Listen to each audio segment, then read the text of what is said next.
Raving Evangelist. Yo, if you're wondering, if you're on, like, in the world, so to speak, on the outside, wondering, man, what's going on within the church, you know? Maybe you're hearing my messages and thinking, like, dang, what's this guy preaching on? Is there that much division within the Christian church?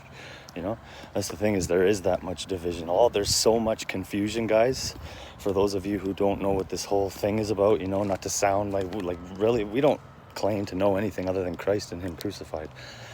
But the problem in the church is a lot of people don't actually believe that did what it said it did, to the point where they don't have to work for it now. That's where all the confusion is.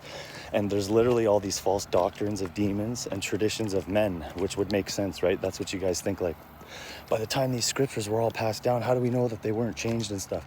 They're not changed, but the way they're interpreted are different. So there's a whole boatload of confusion on the one side of, like, did the call go out to every single human being on planet Earth, that we all have a chance here to be born again and saved off simple faith and belief? To be born again and saved? Like, does it go out to everybody, or does it only go out to a few people, right? This confusion on the other side, that's what they think. It only goes out to a select few, and no, it goes out to everybody, okay? And that's where the confusion is on this side still, right? And there's still more confusion of, they just don't believe that it's enough to just believe to get born again and saved.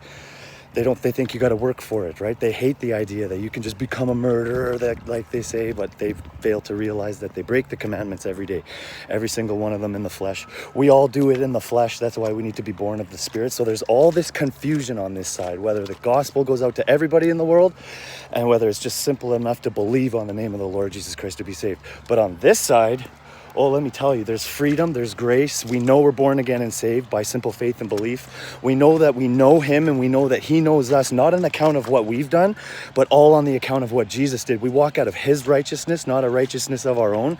And it's literally all by faith. It's not on what these guys are saying over here on this side, where all the confusion is and all the restlessness and all the division and all the arguments. On this side, guys, over here, we stand on faith, and we're literally at peace. He's the Prince of Peace.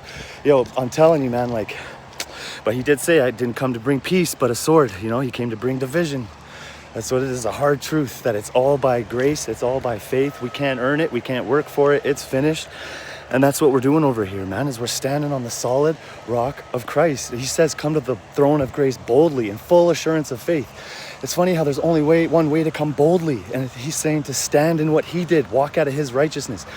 Don't listen to the liars over here and all the confusion and the people that don't believe that it's not a gift, that for everybody, and that you got to work for it. No. Just believe on the name of the Lord Jesus Christ, like He says. If it's enough to believe, then believe. Cheers. Peace.